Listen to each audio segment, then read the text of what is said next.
ഇന്ത്യയിലെ ഏറ്റവും വലിയ മതകേന്ദ്രങ്ങളിലൊന്നായ അയോധ്യ രാമക്ഷേത്രം കോടിക്കണക്കിന് ഭക്തരുടെ വിശ്വാസത്തിന്റെ പ്രതീകം.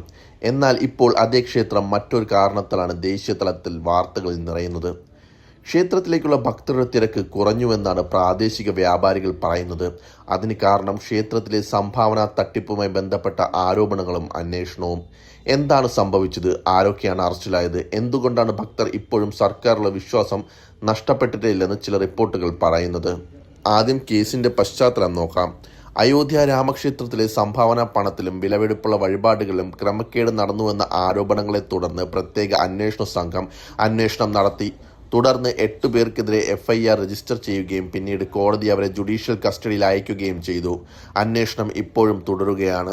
ഈ സംഭവത്തിന് ശേഷം ദ വയർ നടത്തിയ ഗ്രൗണ്ട് റിപ്പോർട്ടിലാണ് ശ്രദ്ധേയമായ ചില കാര്യങ്ങൾ പുറത്തു വന്നത്. അയോധ്യയിലെ ക്ഷേത്രത്തിന് സമീപമുള്ള വ്യാപാരികൾ പറയുന്നത് സാധാരണ ദിവസങ്ങളെ അപേക്ഷിച്ച് ഏകദേശം 50% വരെ ഭക്തരുടെ വരവ് കുറഞ്ഞതായി അനുഭവപ്പെടുന്നു എന്നാണ്. ഇത് ഔദ്യോഗിക കണക്കല്ല, പ്രാദേശിക വ്യാപാരികളുടെ അനുഭവമാണെന്നും റിപ്പോർട്ട് വ്യക്തമാക്കുന്നു. ഒരു പ്രസാദ കടക്കാരൻ പറഞ്ഞത് ഇങ്ങനെ: സാധാരണ ഈ വഴി ജനക്കൂട്ടം കൊണ്ട് നിറഞ്ഞിരിക്കും.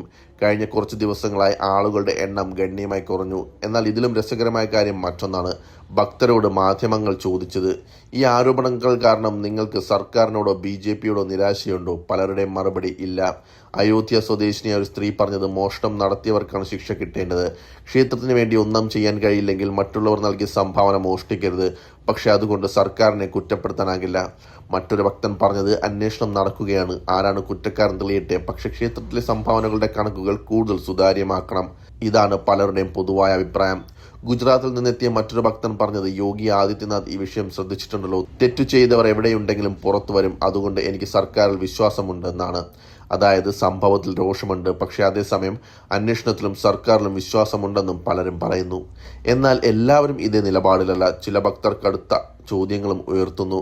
ചെറിയ ജീവനക്കാരെ മാത്രം അറസ്റ്റ് ചെയ്താൽ മതിയോ? വലിയ ഉത്തരവാദിത്തമുള്ളവർക്കെതിരെ നടപടി ഉണ്ടാകുമോ?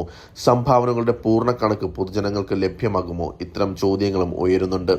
ഇതിനിടയിൽ രാഷ്ട്രീയ രംഗവും സജീവമായി. സമാജ്വാദി പാർട്ടി നേതാവ് അഖിലേഷ് യാദവ് ഈ വിഷയത്തെ ശക്തമായി വിമർശിച്ചു. ക്ഷേത്രത്തിലെ സംഭാവന ക്രമക്കേട് വിശ്വാസത്തോടുള്ള വഞ്ചനയാണെന്ന് അദ്ദേഹത്തിന്റെ ആരോപണം. അതേസമയം BJP ഈ ആരോപണങ്ങൾ രാഷ്ട്രീയ പ്രേരിതമാണെന്നും അന്വേഷണം നടക്കുകയാണെന്നും മറുപടി നൽകി. ഇങ്ങനെ ഒരു ക്രിമിനൽ അന്വേഷണം വളരെ വേഗം രാഷ്ട്രീയ വിവാദമായി മാറിയിരിക്കുകയാണ്. മറ്റൊരു പ്രധാന വിഷയം റിപ്പോർട്ടിലുണ്ട്. അയോധ്യയിലെ വിനോദസഞ്ചാരവും തീർത്ഥാടനവും കഴിഞ്ഞ 2 വർഷത്തിനിടെ വലിയ തോതിൽ വർദ്ധിച്ചിരുന്നു. മുമ്പ് പുറത്തുവന്ന പഠനങ്ങൾ പ്രകാരം ക്ഷേത്രത്തിന്റെ ഉദ്ഘാടനം കഴിഞ്ഞ് കോടിക്കണക്കിന് ആളുകളാണ് അയോധ്യ സന്ദർശിച്ചത്. ഇതോടെ പ്രാദേശിക വ്യാപാരികളുടെ വരുമാനവും ഗണ്യമായി വർദ്ധിച്ചിരുന്നു. അതുകൊണ്ട് തന്നെ ഇപ്പോൾ ഭക്തരുടെ വരവിൽ ചെറിയ കുറവുണ്ടായാലും അത് പ്രാദേശിക വ്യാപാരികളെ നേരിട്ട് ബാധിക്കുന്ന വിഷയമായി മാറുകയാണ്.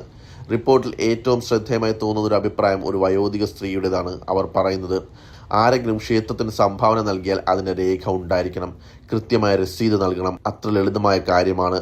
അതിനുശേഷം അവർ പറഞ്ഞൊരു വാചകം ഇപ്പോൾ സോഷ്യൽ മീഡിയയിൽ വൈറലാവുകയാണ്: ദൈവത്തിന്റെ പണം മോഷ്ടിച്ചാൽ ആരും രക്ഷപ്പെടില്ല. ഈ കേസിൽ ഇപ്പോൾ എന്താണ് അവസ്ഥ? 8 പേർക്കെതിരെ കേസ് രജിസ്റ്റർ ചെയ്തിട്ടുണ്ട്. അവർ ജുഡീഷ്യൽ കസ്റ്റഡിയിലാണ്. അന്വേഷണം തുടരുകയാണ്. അന്തിമ കുറ്റപത്രമോ കോടതിയുടെ അന്തിമ വിധിയോ ഇതുവരെ വന്നിട്ടില്ല. അതിനാൽ ഇപ്പോഴുള്ള വിവരങ്ങൾ അന്വേഷണ ഘട്ടത്തിലേവയാണ്. അയോധ്യ രാമക്ഷേത്രം ഒരു ആരാധനാലയം മാത്രമല്ല. ഇവിടെയുള്ള ജനങ്ങൾക്ക് അത് കോടിക്കണക്കിന് ആളുകളുടെ വിശ്വാസത്തിന്റെ പ്രതീകമാണ്. അതിനാൽ അവിടെയുള്ള ഓരോ രൂപയും ഓരോ വഴിപാടും അതീവ സുതാര്യമായ രീതിയിൽ കൈകാര്യം ചെയ്യണമെന്നാണ് ഭക്തരുടെ പൊതുവായ ആവശ്യം. കുറ്റക്കാർ ആരായാലും നിയമത്തിന് മുന്നിൽ കൊണ്ടുവരണം എന്നതാണ് ഭൂരിപക്ഷം ആളുകളുടെയും നിലപാട്. അതേസമയം അന്വേഷണം പൂർത്തിയാകുന്നതുവരെ ആരെയും കുറ്റക്കാരനെന്ന് അന്തിമമായി വിശേഷിക്കാനാവില്ല എന്നും മറക്കാൻ പാടില്ല.